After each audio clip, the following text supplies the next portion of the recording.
Ivan the Terrible was not merely a king, he was the embodiment of dread.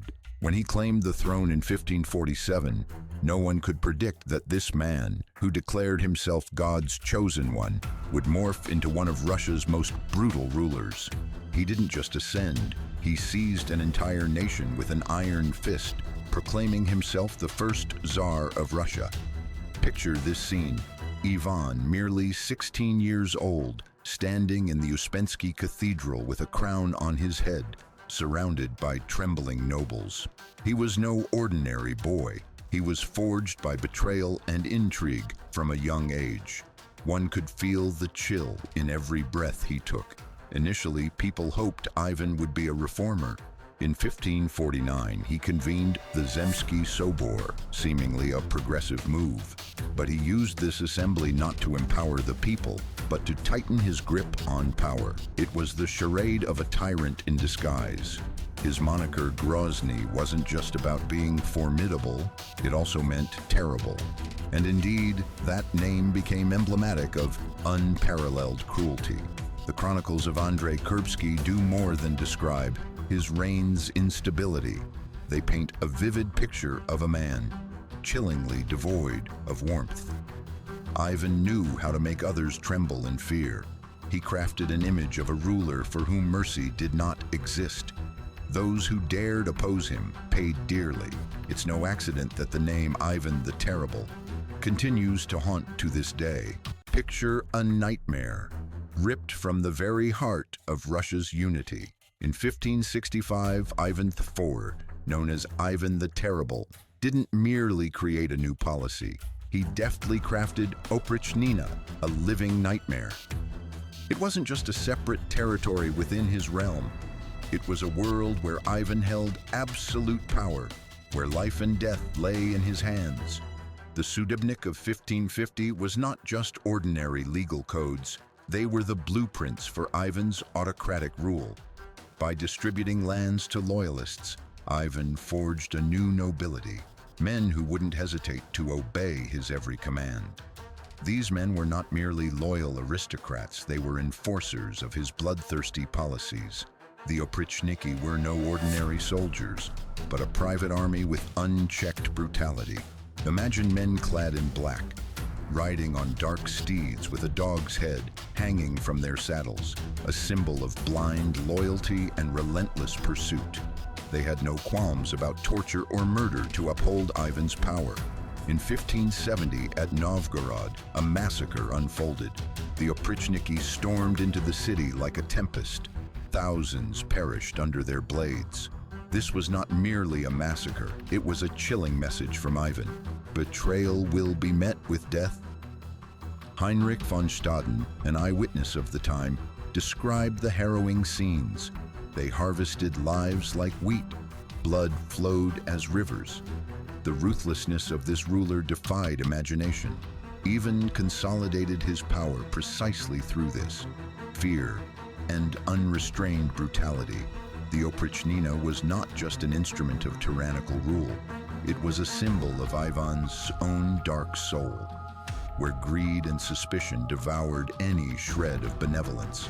The scene of Novgorod in 1570 was a brutal paradox of history. A city once emblematic of prosperity, now transformed into a cemetery by its own ruler. Ivan IV, known as Ivan the Terrible, was not merely suspicious, he thirsted for blood to test loyalty.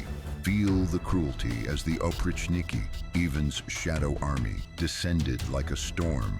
With each swing of their blades, they severed not just lives, but tore apart the soul of a city. Heinrich von Staden's accounts echo with screams that rang through streets as blood flowed in torrents.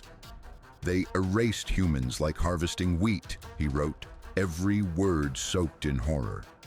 Ivan did not watch from afar. He orchestrated this devastation with his own hands.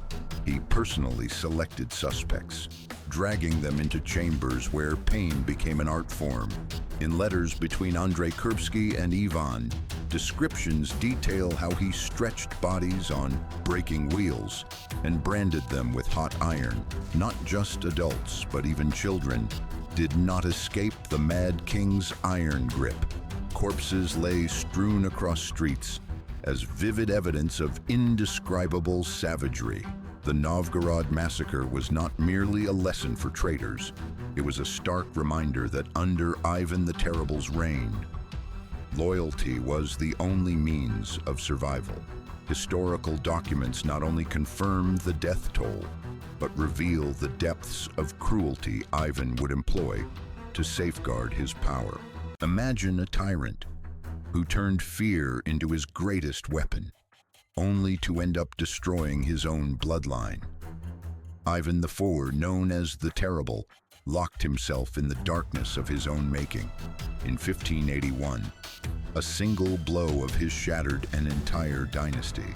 On that day of rage, Ivan didn't just attack his son, he obliterated all hopes for the future of his kingdom. Feel the brutality as he hurled his staff with terrifying force at Ivan Ivanovich's head.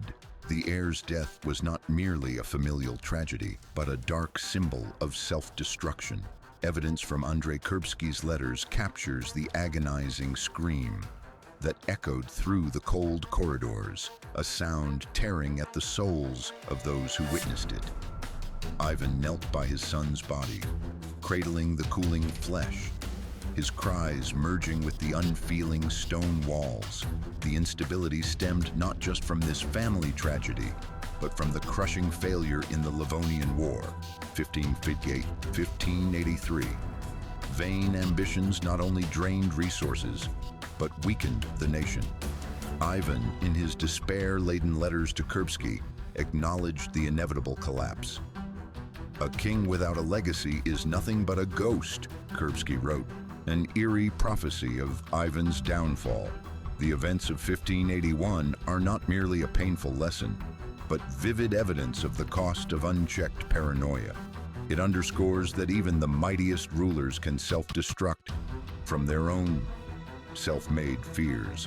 Welcome to the legacy of Ivan the Terrible. A legacy not built on glory, but on blood and fear. This isn't a tale of a glorious leader. It's about a tyrant who turned Russia into an arena of cruelty. The Sudebnik of 1550 wasn't merely law. It was the gateway to centralized power, where Ivan played the sole judge and executioner. He didn't just erect the Streltsy military, he turned them into brutal instruments of his autocracy. Imagine these soldiers prowling through alleys, not to protect, but to oppress, like ghosts in the night. His legacy cannot be remembered without mentioning the Synodicon of the disciples of Ivan the Terrible, a document recording prayers for souls tormented under his rule.